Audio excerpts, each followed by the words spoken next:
नमस्ते, प्रणाम, हरे कृष्णा सभी श्रद्धालुओं भक्तजनों को। आज की चर्चा एकादशी के विषय में रहेगी। एकादशी, एकादश अर्थ 11। अमावस्या और पूर्णिमा के 11 दिन बाद एकादशी आती है। तो एकादशी एक महीने में 2 बार आती है। एकादशी का क्या महत्व है, यह हमें बहुत ज़रूरी है, ये जानना चाहिए। एकादशी को हरिवासरा भी बोलते हैं। वास अर्थ रहना, तो हरिवास मतलब हरि के साथ रहना। तो एकादशी का दिन है भगवान हरि को प्रसन्न करने के लिए, भगवान हरि को खुश करने के लिए। उनको कैसे खुश कर सकते हैं? उनको खुश कर सकते हैं उनका नाम लेके, हरे कृष्णा कृष्ण कृष्ण हरे हरे, हरे राम राम राम हरे हरे। उनकी सेवा करके, उनके भक्तों की सेवा करके ऐसे भगवान को खुश कर सकते हैं, उनकी लीलाएं सुन के। एकादशी को माधवा तिथि भी कहते हैं। श्रीला प्रभुपाद, इस्कॉन के आचार्य, फाउंडर आचार्य, उनके गुरु हुए श्री श्रीमद् भक्ति सिद्धांता सरस्वती ठाकुर महाराज, और उनके पिताजी हुए भक्ति विनोद ठाकुर। भक्ति विनोद ठाकुर एक बहुत ही प्रमुख वैष्णवाचार्य हैं। उन्होंने काफ़ी पुस्तकें भी लिखी हैं। एक पुस्तक लिखी उन्होंने शरणागति, उसमें उन्होंने एक भजन लिखा है, शुद्ध भक्ता चरण रेणु। उसमें वो लिखते हैं भजन में, माधवा तिथि भक्ति जननी जतने पालन कोरी। माधवा तिथि, ये दिन है माधव, भगवान माधव को खुश करने के लिए। तो ये दिन क्या करता है? भक्ति जननी, इसको एकादशी को भक्ति जननी मतलब भक्ति की माता बोलते हैं। इस दिन हम अपनी भगवान के लिए भक्ति, अपनी श्रद्धा बढ़ा सकते हैं। तो वो कैसे करेंगे? तो हमें जानना चाहिए एकादशी कैसे अच्छे तरीके से व्रत रख सकते हैं, कैसे इसका पूर्ण लाभ उठा सकते हैं हम एकादशी करके, कैसे भगवान को खुश कर सकते हैं। क्योंकि हम जानते हैं कि जैसे अर्जुन का उदाहरण ले, तो अर्जुन ऐसे ऐसे योद्धाओं से महाभारत के युद्ध में युद्ध करना पड़ा जिनको कोई पराजय नहीं कर पाया था। लेकिन क्योंकि उन्होंने भगवान कृष्ण की शरण ली, भगवान कृष्ण की सहायता ली, और उनकी कृपा से वो ऐसा युद्ध जीत पाए। उसी तरीके से हम सब भी ये एकादशी के दिन अगर अच्छे से व्रत करेंगे, भगवान को खुश करेंगे, उनकी कृपा ग्रहण करेंगे, तो हम भी अपनी जीवन की मुश्किलों से पार कर सकते हैं और भगवान का प्रेम बढ़ा सकते हैं, भगवान के प्रति भक्ति, भगवान के प्रति सेवा बढ़ा सकते हैं। तो हमें समझदारी से काम करना चाहिए और जानना चाहिए कि कैसे ये एकादशी व्रत अच्छे से करना है। इस वीडियो के अंत में मैं एक बहुत ही अच्छा रहस्यपूर्ण सूचना आप लोगों को दूंगा, तो ये वीडियो आप ध्यान से अंतिम तक देखिए। लेकिन अभी एकादशी के दिन हमें जानना चाहिए कि क्या हमें करना चाहिए और क्या नहीं करना चाहिए। तो क्या करना चाहिए वो तो हम बता चुके हैं। भगवान का नाम लीजिए, भगवान की कथा सुनिए, भगवान की सेवा कीजिए, भक्तों की सेवा कीजिए। कुछ दान दक्षिणा भी कर सकते हैं। दान में आप बल्कि शास्त्र भी दे सकते हैं, जैसे भगवद गीता, श्रीमद् भागवतम उपहार में दे सकते हैं। और क्या नहीं करना चाहिए ये भी जानना ज़रूरी है, क्योंकि ये नहीं जानेंगे तो हमारा व्रत पूर्ण नहीं होगा और हमें सफलता नहीं मिलेगी व्रत में, व्रत का लाभ नहीं प्राप्त होगा। और इतनी तपस्या करने के बाद अगर व्रत का लाभ प्राप्त नहीं होगा तो क्या फ़ायदा हुआ वो करने का। तो एकादशी के दिन अन्न ग्रहण नहीं करना चाहिए, अन्न और दाल खास तौर से। शास्त्र में, वेद में लिखा है, जो अन्न ग्रहण करते हैं इस दिन वो सब पापों के भोगी हो जाते हैं। गुरु हत्या का पाप, माता पिता की हत्या का पाप, भाई की हत्या का पाप, बहुत सारे ब्राह्मणों की हत्या का पाप, बहुत सारे पापों का भोग लगता है उस दिन, क्योंकि उस दिन सब पाप अन्न में प्रवेश कर जाते हैं। तो जो अन्न ग्रहण करेगा उस दिन, उसको वो सब पापों का भोगी होना पड़ता है। इसीलिए इस एकादशी के दिन अन्न नहीं ग्रहण करना चाहिए। श्री चैतन्य महाप्रभु जो एक कलयुग में भगवान कृष्ण भक्त के रूप में अवतार लिया, उन्होंने 500 साल से पहले ये हरे कृष्णा कृष्ण कृष्ण हरे हरे, हरे राम राम राम हरे हरे का कीर्तन दोबारा से शुरू किया। उन्होंने अपनी माता से खाली एक ही चीज़ मांगी। उन्होंने कहा, माता एकादशी के दिन आप अन्न ग्रहण नहीं कीजिए। उसके बाद उनकी माता ने भी अन्न ग्रहण करना छोड़ दिया और एकादशी व्रत करना शुरू कर दिया। इसीलिए हमें इसका महत्व समझना चाहिए। एकादशी किसी कारण से हम नहीं कर पाए तो क्या करना चाहिए? एकादशी अगर किसी कारण से भूल जाते हैं या किसी कारण से हम व्रत नहीं पूरा कर पाते, तो साल में एक बार निर्जल एकादशी का व्रत आता है। उसको पांडव निर्जल एकादशी भी बोलते हैं। ये एकादशी के दिन हमें पूर्ण व्रत करना होता है। वैसे तो सभी एकादशी पे पूर्ण व्रत करना चाहिए पूरा फल प्राप्त करने के लिए, लेकिन फिर भी पांडव निर्जल एकादशी पे खास तौर से पूर्ण व्रत करना होता है। उस दिन तो पानी भी ग्रहण नहीं करना होता। तो ये बहुत तपस्या का दिन है।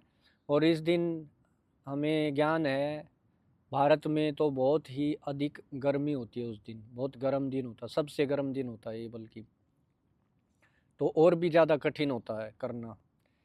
लेकिन जो भक्त इसको कर सकते हैं, उस दिन उनको भगवान इतने खुश होते हैं, उनको सब लाभ मिलता है। जैसे आप कोई भी एकादशी अगर किसी कारणवश भूल गए तो उसका भी माफ़ी मिल जाता है आपको।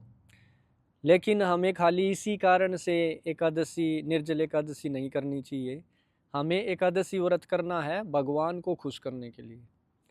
और एकादशी करने के और भी बहुत सारे फ़ायदे होते हैं। हम पापों से मुक्त होते हैं, हमारी भगवान के प्रति प्रेम और श्रद्धा बढ़ती है और भक्ति बढ़ती है और भगवान की कृपा भी बढ़ती है ऐसा करने से।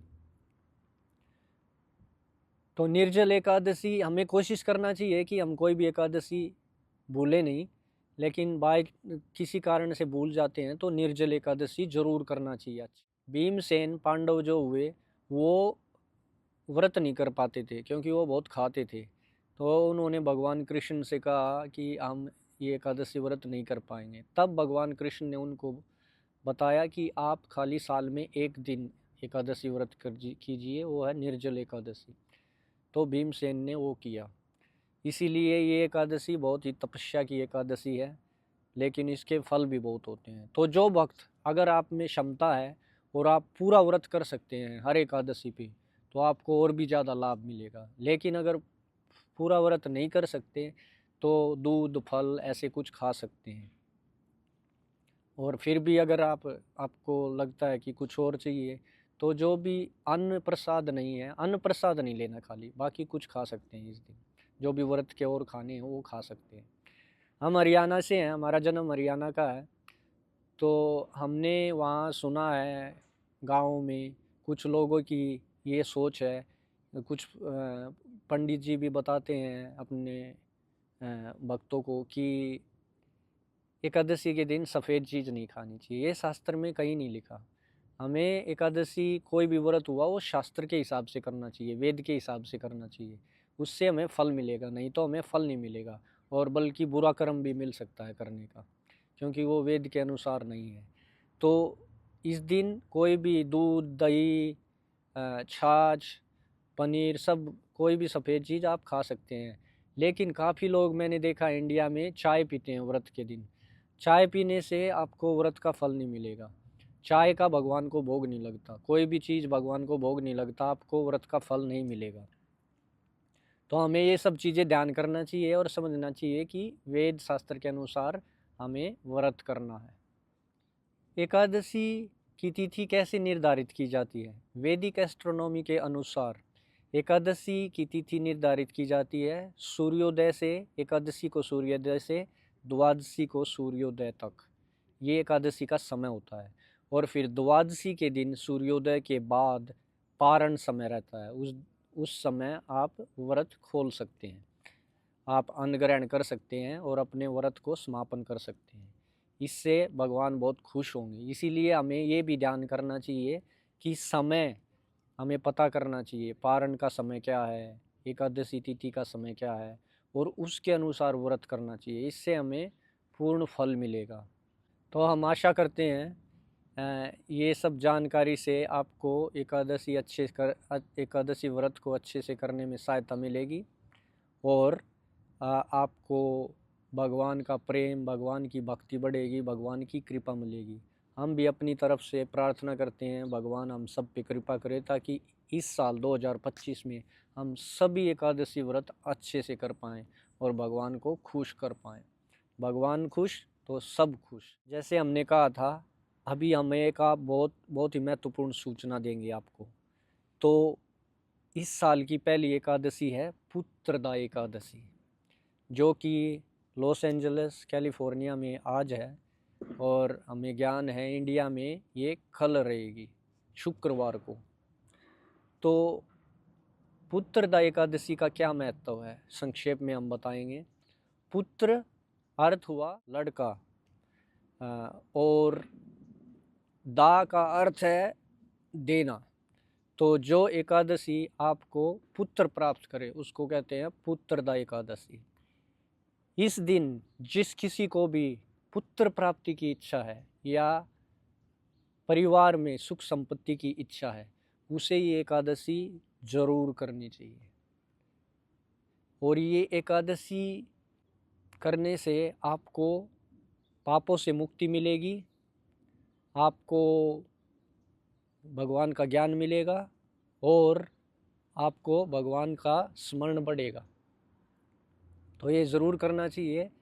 और अगर आप पुत्र प्राप्ति की इच्छा है या परिवार में सुख संपत्ति की इच्छा है, शांति की इच्छा है, तो भी आपको ये ज़रूर करनी चाहिए। ये पुत्रदा एकादशी की कथा क्या है, संक्षेप में। एक राजा हुए सुकेतुमान, उनकी पत्नी हुई शेब्या। तो वो उनको पुत्र प्राप्त नहीं हो रहा था और उन्हें बहुत चिंता हो रही थी कि उनको कौन तर्पण करेगा उनके जाने के बाद, और उनके पूर्वजों को भी बहुत चिंता हो रही थी। तो राजा को बहुत दुख हुआ और एक दिन वो अपना घोड़ा लेके चले गए जंगल में, और वहाँ पे वो चलते चलते एक बहुत ही सुंदर लेक के पास पहुँच गए। वहाँ पे वो कुछ साधुओं से मिले। हाँ, वहाँ पे वशिष्ठ मुनि भी थे, वो वासुज थे वहाँ पे। तो उन्होंने पूछा, आप क्यों इतनी चिंता में है राजा? राजा ने बताया कि हमें पुत्र प्राप्ति नहीं हो रही। तो उन्होंने राजा को बोला कि आप पुत्रदा एकादशी आने वाली है, आप पुत्रदा एकादशी पे व्रत कीजिए और आपको भगवान की कृपा मिलेगी और पुत्र प्राप्त होगा। तो ये एकादशी बहुत ही महत्वपूर्ण है। हमें एक बात और ध्यान आ गई, एकादशी का पूर्ण फल प्राप्त करने के लिए एकादशी होती है, वैसे 3 दिन का व्रत है ये, एक ही दिन का नहीं है। दशमी को बहुत ही साधारण शाम को एक बार खाना लेना चाहिए, प्रसाद लेना चाहिए। फिर एकादशी को बिल्कुल प्रसाद नहीं लेना चाहिए, फल, दूध, पानी, अन्न कुछ नहीं खाना। और द्वादशी के दिन भी हमें ये नहीं सोचना चाहिए कि हमने इतना व्रत किया है द्वादशी को खूब खाएंगे, नहीं, वो अच्छी सोच नहीं है। द्वादशी के दिन भी हमें एक बार साधारण भोजन करना चाहिए। और ये पूरा समय, सबसे ज़रूरी बात इसमें जो है वो क्या है, हम व्रत क्यों कर रहे हैं, तपस्या क्यों कर रहे हैं, भगवान को खुश करने के लिए। तो ये सब समय जो बचता है खाना बनाने में, खाने में, उस समय में हमें भगवान को याद करने में लगाना चाहिए, भगवान के नाम का जाप करना चाहिए, भगवान की लीलाएं सुननी चाहिए, भगवान की सेवा करनी चाहिए, भक्तों की सेवा करनी चाहिए। ऐसे हमें समय लगाना चाहिए, तब हमें पूर्ण फल प्राप्त होगा, नहीं तो नहीं होगा। नहीं तो हम खाली तपस्या कर रहे हैं और उसका फल नहीं मिलेगा, हमें पूर्ण फल प्राप्त नहीं होगा। तो इसीलिए समझदारी से वेदों के अनुसार हमें ये व्रत करना चाहिए।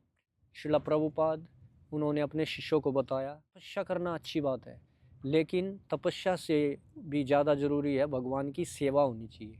तो सेवा सबसे ज़रूरी है। अगर आपको व्रत करने से शरीर में कम शक्ति लगती है और आप सेवा नहीं कर पाते, तो उस तपस्या का आपको फल प्राप्त नहीं होगा।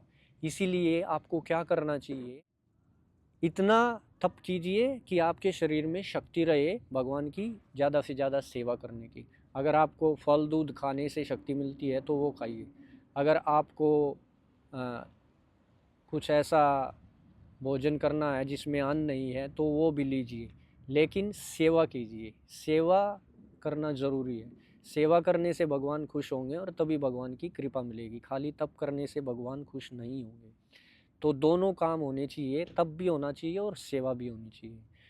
तो ऐसे करके हम भगवान से भगवान का आशीर्वाद प्राप्त कर सकते हैं, भगवान को कृपा प्राप्त कर सकते हैं और हमारा सब काम अच्छे से हो जाएगा।